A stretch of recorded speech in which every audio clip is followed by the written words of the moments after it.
Dans cette vidéo, nous allons parler des comportements à éviter absolument dans une relation amoureuse. Que vous soyez célibataire ou en couple, il est important de savoir quelles attitudes et actions ne sont pas tolérables dans une relation saine et respectueuse. Nous allons aborder des sujets tels que l'infidélité, le manque de communication, la jalousie excessive et bien d'autres comportements toxiques qui peuvent détruire une relation. Il est crucial de comprendre que ces comportements ne doivent jamais être tolérés dans une relation. En les évitant, vous pouvez garantir une relation plus saine et beaucoup plus agréable. Alors, prenez des notes et découvrez comment vous pouvez éviter ces comportements problématiques et construire une relation amoureuse, solide et épanouissante. N'oubliez pas de me laisser un commentaire avec votre opinion sur ces différents comportements. Dites-moi si vous avez déjà vécu une ou plusieurs de ces situations et partagez avec nous vos expériences personnelles dans les relations afin d'aider les autres membres de la communauté. Numéro 1. La possessivité extrême. Un câlin, c'est cool. Mais une relation où l'autre est toujours collé à toi, ça peut vite devenir étouffant. Il est important pour chacun d'avoir son propre espace. Si ton partenaire est super possessif ou te harcèle constamment, cela n'est pas bon du tout. Numéro 2. Le mensonge. L'honnêteté, c'est la base d'une relation solide et saine. Mentir, même pour des petites bêtises, c'est trahir la confiance de l'autre. Cela peut fortement nuire à la relation, et de façon souvent irréversible.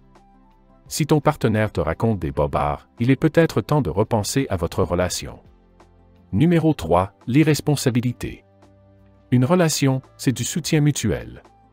Si tu ne peux pas compter sur ton partenaire pour les petites choses du quotidien, comment peux-tu lui faire confiance pour des choses plus importantes dans la vie? Les excuses bidons, les annulations de dernière minute ou les changements fréquents de plans peuvent être des signes d'irresponsabilité. Numéro 4. Les accusations sans fondement. La confiance, c'est vital dans une relation. Si ton partenaire t'accuse constamment sans raison, cela montre un manque de confiance et de respect. La jalousie et la méfiance excessive peuvent mener à une relation malsaine. Numéro 5. Les critiques constantes. Une critique constructive, ça passe, mais si vous vous tirez constamment dans les pattes, ça peut devenir usant et destructeur.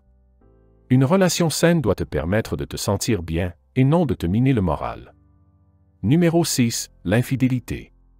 Tromper son partenaire, c'est très clairement un manque de respect et d'honnêteté. C'est pour moi, et sans équivoque possible, un signe de haute trahison qui peut être très difficile, voire impossible à surmonter. Si ton partenaire te trompe, c'est souvent signe qu'il y a des problèmes sous-jacents dans votre relation. Numéro 7. La manipulation. Ton partenaire essaie de te faire douter de ta propre perception des choses ou de ta santé mentale. C'est une forme grave d'abus émotionnel qui ne doit jamais être tolérée dans une relation. Numéro 8. L'évitement des responsabilités. Les deux partenaires doivent contribuer à la relation. Si ton partenaire évite constamment ses responsabilités ou trouve des excuses à son manque de contribution, c'est très clairement un signe d'immaturité et de manque d'engagement. Numéro 9. Le manque de respect. Tout le monde mérite le respect, surtout de la part de son partenaire. Si ton partenaire te manque de respect constamment, que ce soit par des mots ou des actions, c'est clairement le signe d'une relation toxique. Numéro 10. La violence. La violence dans un couple peut apparaître sous différentes formes. Elle peut être physique ou morale.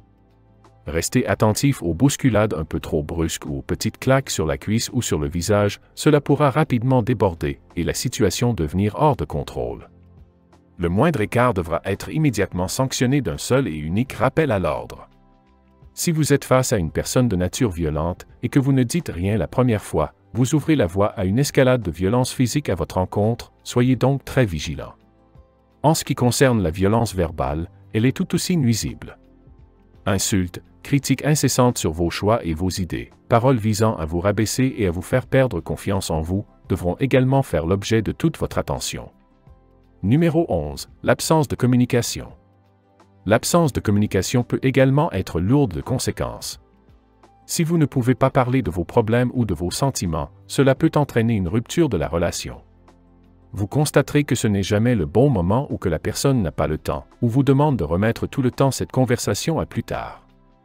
Vous aurez aussi parfois l'impression de ne jamais être pris au sérieux et que vos besoins ne sont jamais entendus par votre partenaire. Numéro 12. La négativité. La négativité constante est une chose qui peut abaisser considérablement vos énergies vibratoires. Quelqu'un qui est tout le temps négatif, qui passe son temps à se plaindre, peut vous déprimer et affecter votre morale. Cela peut engendrer du stress, des angoisses et nuire à votre sommeil et à votre forme physique au quotidien. À la longue, cela peut même vous engendrer des problèmes de santé.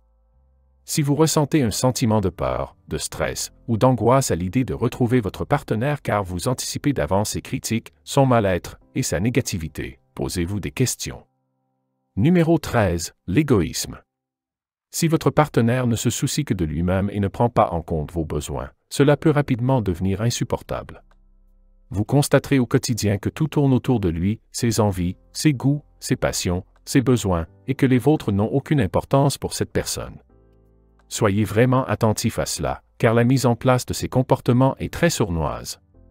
Elle s'installe souvent du fait que vous souhaitiez faire plaisir à l'autre et renonciez volontairement à vos besoins afin de lui être agréable. Et surtout dans les débuts d'une relation. En général, on s'en aperçoit seulement au bout de quelques mois et il est déjà trop tard. Dites-vous bien que vous êtes deux dans cette relation. Il devrait être normal que l'autre ait tout aussi envie de vous faire plaisir. La quête du bonheur et du sentiment de bien-être de l'autre doit être réciproque. Conclusion. Rappelez-vous. Tout le monde mérite une relation basée sur le respect, la confiance et l'amour. Si vous remarquez que votre partenaire adopte l'un de ces comportements, n'ayez pas peur de lui en parler. Et si les choses n'évoluent pas, il vaut peut-être mieux passer à autre chose. Après tout, votre bonheur et votre bien-être sont ce qu'il y a de plus important. Voilà, c'est tout pour aujourd'hui. Si vous avez apprécié cette vidéo, n'hésitez pas à me mettre un pouce vers le haut et à vous abonner à ma chaîne pour ne rien manquer de mes prochaines vidéos. Prenez soin de vous, je vous aime et je vous embrasse. C'était David Bitton. À très vite.